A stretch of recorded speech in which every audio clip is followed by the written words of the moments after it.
apresentando um trabalho que eu fiz agora sobre a homeopatia, a visão arquetípica da homeopatia, lembrando nosso querido Jung. E a apresentação ela tem um trabalho de pesquisa que eu fiz. É claro que eu não vou entrar em detalhes para vocês, eu vou colocar as coisas mais importantes dentro dele nesses 20 minutos. Tá? Então, o meu tema é homeopatia, arquétipos fundamentais e holismo. Pode passar o próximo. A homeopatia ela é uma ciência que foi trazida à humanidade por um alemão, Samuel Hahnemann, e que hoje é largamente utilizado na medicina no mundo. Ela é tão combatida e, ao mesmo tempo, ela é inovadora. O próximo.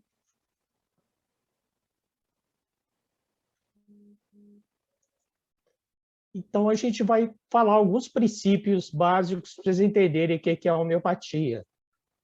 Ela é uma especialidade dentro da medicina. Próximo. Que foi criada há 226 anos por Samuel Hahnemann, um médico alemão, genial, e que obedece a 4 princípios fundamentais. O primeiro, a lei dos semelhantes. A doença pode ter curada por uma substância capaz de produzir no homem são os mesmos sintomas da doença na pesquisa experimental em homeopatia. O segundo, o princípio que a experimentação é no homem são, a pessoa sadia. O terceiro é que é usado uma dose mínima, uma dose chamada infinitesimal. O medicamento passa por um processo chamado dinamização, que desperta a energia de cura da substância natural. E ele pode ser de origem vegetal, mineral ou animal. E o quarto princípio é o medicamento único, que é o ideal do homeopata, escolher um medicamento só. Lembrando a vocês que são 3.000 substâncias naturais, com as matérias médicas estudadas, e são cerca de 80 policrestos e semipolicrestos. O próximo. Aí está um resumo dos princípios fundamentais da homeopatia, pesquisa no homem são, o semelhante cura o semelhante, o uso de doses mínimas ou infinitesimais e o medicamento único. Próximo.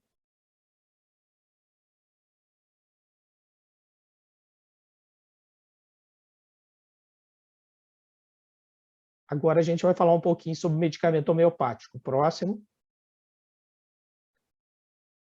Esse princípio da lei dos semelhantes, ele já foi pensado por Hipócrates, o pai da medicina, o grego que estabeleceu a base da medicina moderna.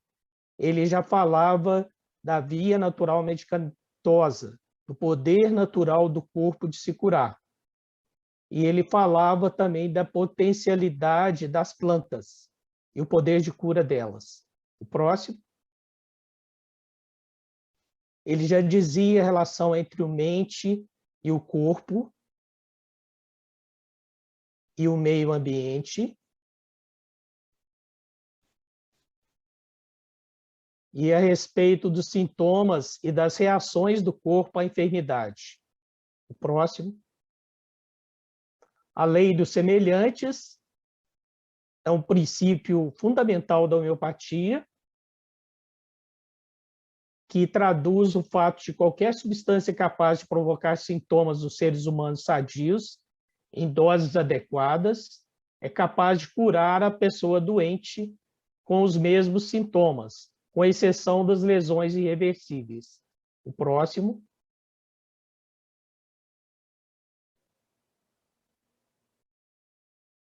E aqui implica também a questão da coletânea desses sintomas, que são pesquisados no homem são, porém sensível ao estímulo dos medicamentos naturais, essa coleção de sintomas é que constitui o que nós chamamos de patogenesia, que são sintomas físicos e subjetivos, emocionais e mentais na pesquisa experimental em homeopatia.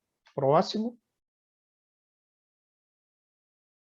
Então, de um lado está o paciente que desenvolveu um quadro clínico patológico e do outro lado está o medicamento homeopático adaptado às características semelhantes a partir da experimentação no indivíduo são e sensível. Isso faz parte da matéria médica homeopática. Esse quadro patológico que os médicos homeopatas aprendem a memorizar e na hora que o indivíduo está na sua frente fazer a individualização, inclusive utilizando o repertório, que é a mídia a mídia eletrônica. E aqui a relação do holismo com a homeopatia. Pode passar o próximo.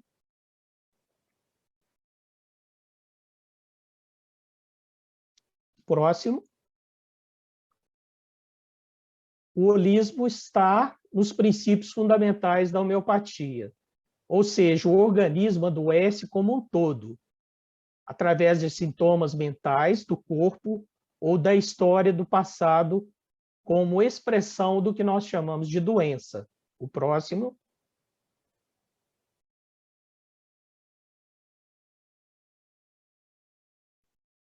O local é uma expressão do todo. Daí, a homeopatia é holística.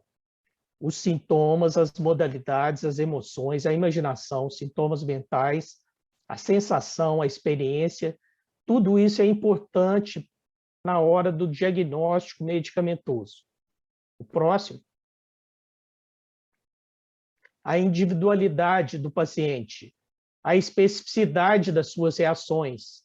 Cada um de nós tem uma música, nós temos um brilho próprio, nós temos características próprias. É como diz os tibetanos, quando nós vamos nascer, nós entramos numa sala e escolhemos uma roupagem, que eles chamam de nachês. São os traços de personalidade. Então, esses sintomas peculiares da pessoa é que vão facilitar o diagnóstico e caracterizar a totalidade sintomática do indivíduo. O próximo.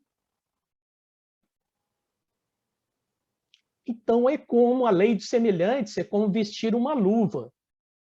É adequar a totalidade dos sintomas à individualidade do paciente. O remédio tem que servir como uma luva na mão da pessoa. Então, daí a arte de escolher o medicamento para a pessoa, e o médico tem que ter uma memória muito boa e tem que ter um conhecimento muito profundo da matéria médica homeopática, das plantas, e ele se torna um verdadeiro psicólogo. O próximo. Portanto, a função do homeopata e da homeopatia é buscar a totalidade dos sintomas e as peculiaridades de cada paciente. Na doença aguda, o que importa são os sintomas locais e gerais da doença. Nas doenças crônicas, é importante o indivíduo, seus sintomas mentais e a individualização e os chamados sintomas chaves, os keynotes. O próximo. E aí a particularidade do preparo do medicamento homeopático a partir da matéria-mãe. Na trituração das técnicas farmacêuticas homeopáticas. Próximo. Aí o método base hahnemanniano, centesimal, uma parte da tintura-mãe da planta e 99 partes de um diluente, geralmente é água destilada ou então o álcool. Aí nós vamos ter um CH. Depois, uma parte dessa mistura para 99 partes de diluente, nós vamos ter o 2CH. E assim por diante. A centesimal hahnemanniana é mais conhecida, mas nós temos os métodos 50 milesimal, o do fluxo contínuo para dose única, e a homeopatia é muito rica, porque a gente atende crianças, bebês recém-nascidos, com resultados fantásticos. O próximo.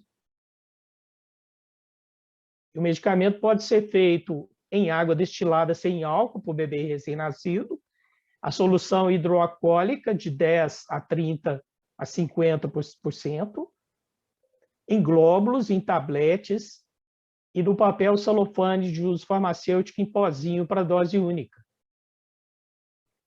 A próxima.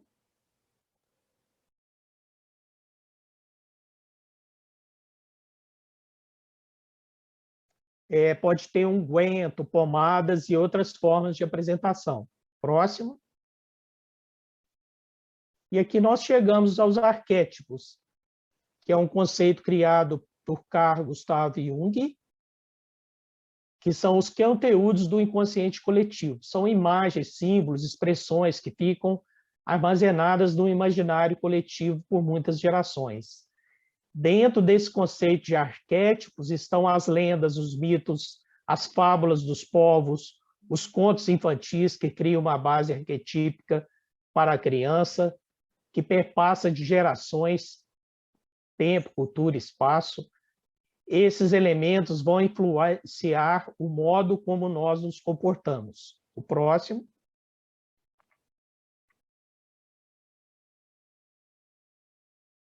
Então, arquétipo é esse conceito utilizado na psicologia para representar padrões de comportamento e a personalidade ao papel social.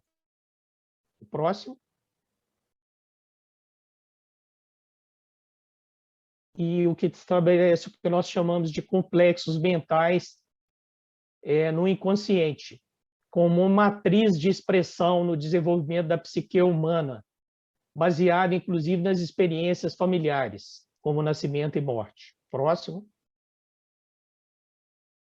E aí vem a grande contribuição do Jung, que são os arquétipos, que são formas inconscientes que permanecem ativas através de várias gerações. Próximo. E que tem toda essa riqueza, né? Desde o que nós chamamos de persona, que é o nosso papel na sociedade, até a sombra, que são aqueles aspectos escondidos da nossa personalidade, inclusive o homicida, os impulsos violentos, que é o lado sombra, o ânima, que é o lado feminino dentro do homem, e o ânimos, que é o lado masculino dentro da mulher. E o self, que é a busca da individualização. Próximo. Aí são um resumo dos tipos que o Jung descreve. O inocente, o explorador, o sábio, o herói, fora da lei, o mago, pessoa comum, o amante, o palhaço, o prestativo, o criador e o governante. O próximo. E aqui nós mostramos os arquétipos principais, as imagens primordiais, o ânima e o ânimos, que nós falamos, o si mesmo, a sombra, o persona, e além disso, as imagens do herói, né? O bombeiro é uma forma de herói, o velho sábio, os gurus da Índia são espíritos do velho sábio, o da criança, da mãe e da donzela. Esses arquétipos eles estão imersos no inconsciente coletivo e podem formar um complexo no núcleo do inconsciente. Próximo. Aqui nós temos um resumo desses tipos. O órfão, por exemplo, ele passa a vida buscando pertencer a alguém. E muitas vezes ele é cínico, realista. O herói, ele tem um desejo de pertencer, abraçar a humanidade, salvar uma pessoa que está afogando ou num incêndio, e assim por diante. O mago, a transformação, as vitórias. O governante, o autoritarismo, a liderança, assim. O caridoso, a caridade, a compaixão. E aí vai. O próximo. Aí é uma outra abordagem mostrando essa busca que existe dentro do ser humano, dos 12 arquétipos principais do Jung. O próximo. E aqui nós chegamos à homeopatia. Na verdade, nós vamos passar rapidamente para vocês 6 grandes medicamentos homeopáticos. Vamos começar pelo primeiro, o licopódio. Então, essa é o licopódio clavato, que é chamado uma planta herbácea perene, que se desenvolve em rizomas verticais, que ele cresce 30 centímetros de altura e dá frutos de até 40 centímetros. Essa planta se arrasta no chão, ela dá nos lugares secos, sombreados, mas ela é aparentemente frágil, mas ela olha, desculpa, eu pulei aqui, desculpa. Eu começo a falar de pulsatila.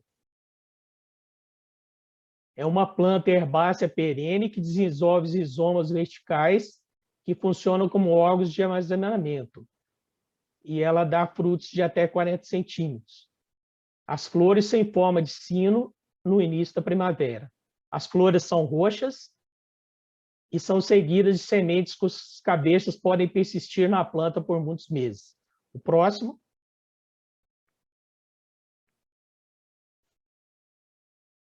Próximo.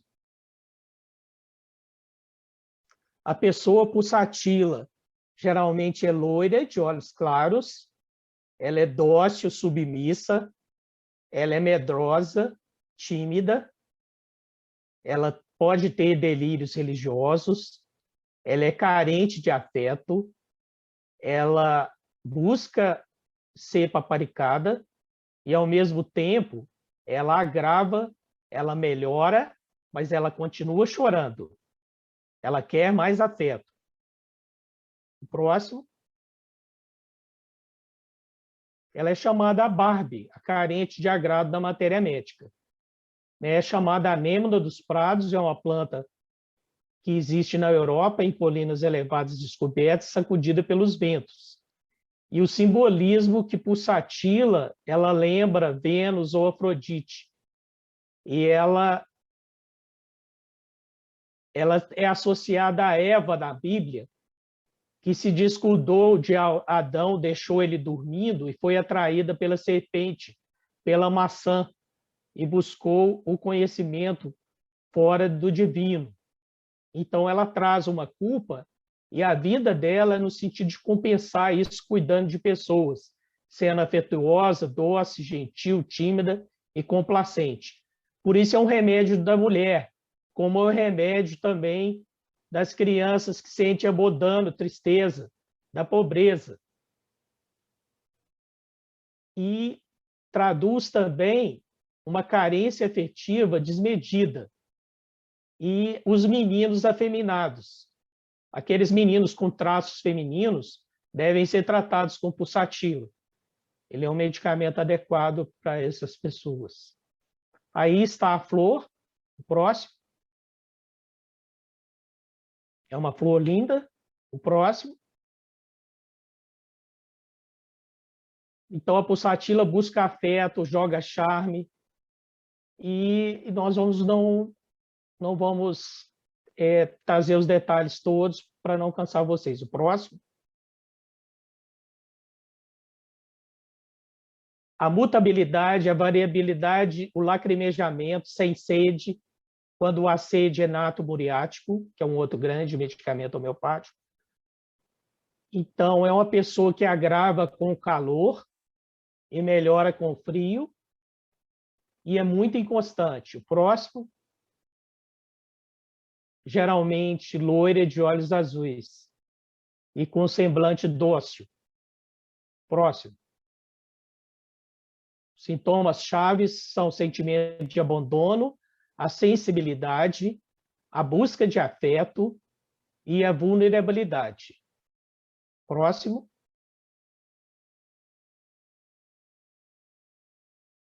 É a Barbie da homeopatia. É as mulheres canguru, que vivem pregadas nos filhos. Ela é muito identificada com a figura da mãe. E a falta de confiança em si mesma. Elas são muito tímidas para falar em público. Próximo.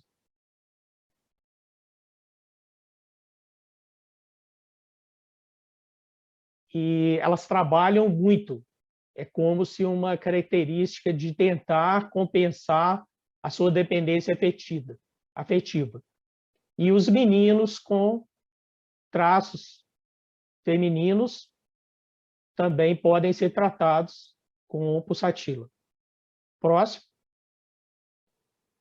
Isso aí é mais para mostrar como é feito o estudo. Isso aí é da escola argentina, é uma escola unicista que busca aprofundar, mergulhar na pessoa pulsativa. Eu só trouxe para vocês conhecer. Eu não vou perder tempo. Pode passar os próximos, por favor. Próximo. Próximo. O próximo. Sim, aí nós chegamos no licopódio clavato. É uma planta que se arrasta no chão e olha para o céu. São pessoas inteligentes, tímidas e que escondem a sua fragilidade através de uma prepotência. Então, a planta, ela é chamada de pé de lobo ou musgo terrestre. Ela faz parte da família Lycopodiaceae. Cresce na Finlândia, na Rússia e na Suíça, nos Alpes e Pirineus. E, geralmente, ela se arrasta no chão e ela prefere os lugares mais secos. Próximo. Ela tem esporos. O próximo. Ela prefere as florestas secas, à sombra de arbustos. Próximo. Então, são pessoas intelectualmente muito vivas, mas fisicamente frágeis. A parte superior do corpo é emagrecida e a parte inferior é semi-hidrópica. Eles têm uma barriguinha, eles parecem pessoas velhas, tanto o idoso como uma criança, tá? E são muito inseguros, são muito covardes. Eles são os famosos puxa-sacos. São ambiciosos, querem ser líderes, são mandões, mas aparentemente, no fundo, eles são muito medrosos e inseguros. Detesta ficar sozinho, gosta de ficar em casa, tem poucos amigos, geralmente são muito suscetíveis a serem contrariados e se sentem traídos. Então, são pessoas muito suscetíveis. Próximo. E aí ele vai mostrar essa pessoa com a falta de confiança em si mesmo. Próximo. E aí os sintomas-chave. Ele é, ao mesmo tempo que ele quer ser um pai exemplar, ele foge dos seus próprios filhos. Ele traz uma angústia, uma tristeza. Ele carrega a tristeza do mundo. Ele melhora comendo. Tá? Ele sofre de falta de confiança em si mesmo e se sente impotente e inseguro. O próximo. E, geralmente são pessoas ditadoras. Ele é um líder autoritário. Muitas vezes ele pode gaguejar quando ele vai fazer um discurso e muitas vezes ele chora quando é homenageado. Ele é muito sensível. Próximo. E esse sentimento de menos-valia, de inferioridade que ele tem. Por aí vocês veem o tanto que a homeopatia é profunda na sua abordagem. O próximo. Aí está a figura do licopódio. Essa senhora, olha a barriguinha, hidrópica.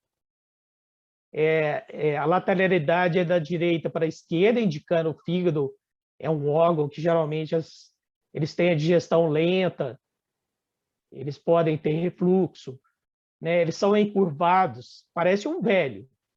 Né? Então, mesmo pessoas mais jovens, aparentemente mais velhas. O próximo. E aí vem a cabeça é grande, as narinas dilatadas, bocejos frequentes, tosse seca, grita durante o sono ou esperneia, ele dá chute na companheira, é agitado. Quando criança, dorme durante o dia e chora à noite. Queda abundante de cabelo, eczema, pele seca e enrugada, boca seca, mau hálito e tendência a herpes, e os dentes amarelados, mostrando a tendência dele a ter problemas do fígado, problemas funcionais. E aí vem a descrição mais detalhada.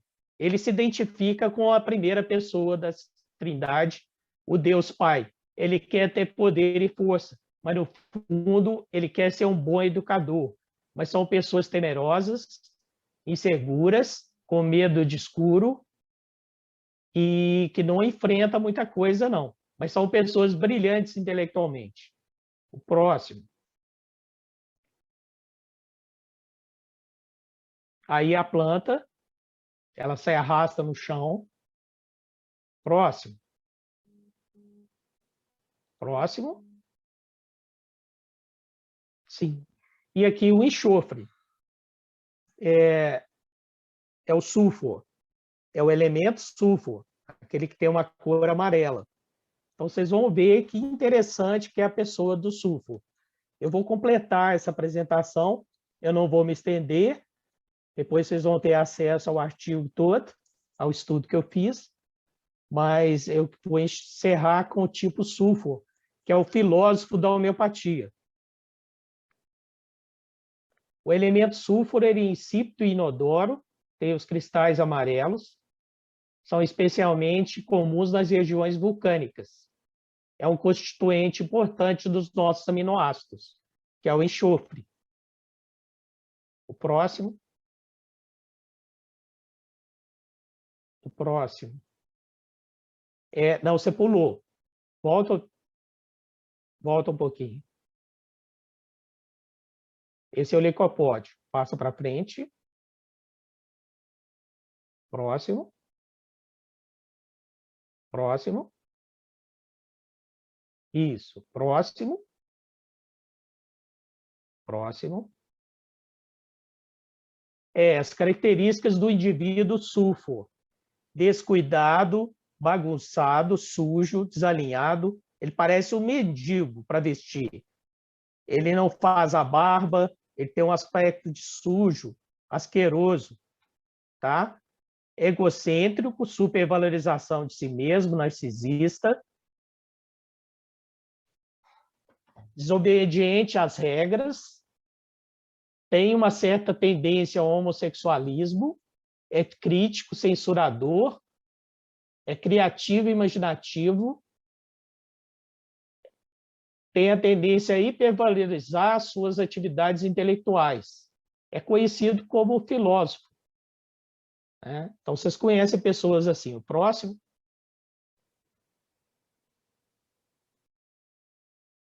Próximo. Tá aí. Próximo. Então, ele tem uma ansiedade muito grande, o desejo de salvar o mundo, ele hipervaloriza suas atividades intelectuais e desvaloriza as atividades do cotidiano. É um filósofo sonhador. Tem aversão ao banho e, quando ele dorme, mesmo estando frio, ele gosta de deixar os pés de fora da coberta. Isso é um traço, é um sintoma chave. E diferente ao seu ambiente, a casa é toda desarrumada, é aquela pessoa zoneada. Então, vocês devem ter pessoas amigas e pessoas dentro da família com esses traços. Próximo.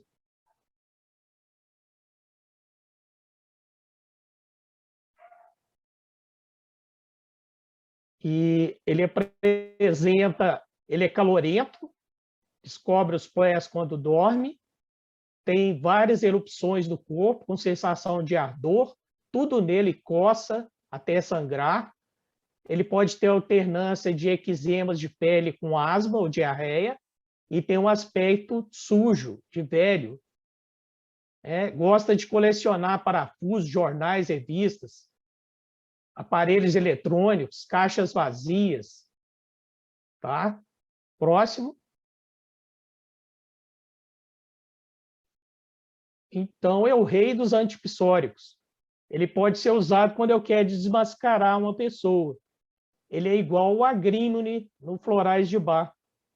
Ele vai fazer descortinar o outro lado da pessoa. Tá? E é isso que eu queria apresentar. Claro que tem várias outras coisas sobre esse tipo, mas eu não quero cansar vocês. Ele é o pensador, é o filósofo, mas é uma pessoa alegre, parrista, que gosta de beber, gosta de estar com os amigos, é brincalhão, contador de piadas. Ele esconde sua amargura a partir desse aspecto de palhaço. Tá? mas eu quis traduzir para vocês a riqueza que a homeopatia é para a gente conhecer as pessoas e despertar vocês para o interesse de ler e de estudar mais sobre a homeopatia. Muito agradecido.